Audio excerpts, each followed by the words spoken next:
Bonjour à tous. Comme vous le savez sûrement déjà, nos nouvelles aides auditives équipées de la plateforme AX sont compatibles avec certains smartphones Android pour le streaming audio.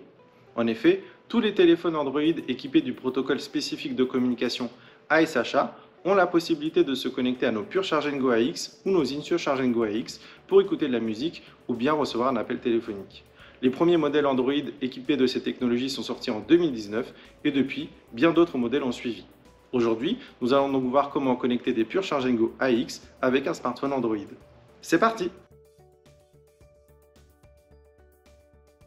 Tout d'abord, pour connaître la liste des smartphones compatibles, rien de plus simple. Il suffit de se connecter sur notre site internet Signia Pro. Dans le menu, onglet Connectivité puis Compatibilité des smartphones, vous retrouverez tous les téléphones que nous avons testés. Cependant, au vu de la cadence de sortie des smartphones, cette liste n'est pas exhaustive. Nous vous invitons donc à appliquer la procédure d'appairage afin de voir si votre Android est compatible. Et c'est exactement ce qu'on va faire aujourd'hui. Pour ça, je vais utiliser mon smartphone Android qui est un OnePlus 8T et je vais le connecter à des Pure Charge Go AX. Après avoir redémarré les aides auditives, on se retrouve sur l'écran du téléphone et pour l'appairage, je vais rentrer dans les paramètres. Ensuite, je vais accéder aux paramètres de connectivité et entrer dans le réglage du Bluetooth qui ici est déjà activé. Je vais cliquer sur Associer un appareil, puis Identifier mes aides auditives.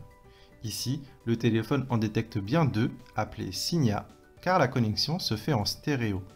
Et je vais cliquer sur la première pour établir la première liaison. On attend quelques secondes, le temps que la connexion soit bien active. Puis je vais cliquer de nouveau sur Associer un appareil pour établir la seconde liaison. La seconde aide auditive Signia apparaît. On clique dessus et là encore, on va attendre quelques secondes pour que l'identification se fasse ainsi que l'association des deux appareils. Quand c'est le cas, il n'y a plus qu'une seule ligne Signia qui apparaît. Pour vérifier que la connexion est établie, pour les deux aides auditives, on entre dans Signia et on vérifie qu'il y a deux lignes actives présentes.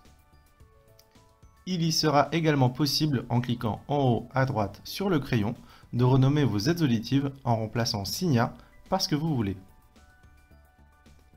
Et voilà, votre connexion est établie et vous pouvez dorénavant écouter votre musique préférée.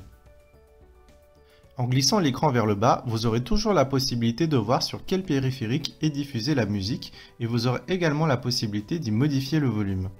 Si vous avez des boutons de volume physique, vous aurez également la possibilité de vérifier que vos aides auditives sont bien connectées en cliquant sur l'un des deux boutons. Enfin, vous avez la possibilité de déconnecter le Bluetooth quand vous le voulez. Dès que vous le réactivez, le téléphone se reconnectera automatiquement à vos aides auditives. Et voilà, j'espère que vous avez trouvé cette procédure assez claire. Moi je vous dis à bientôt pour une nouvelle vidéo.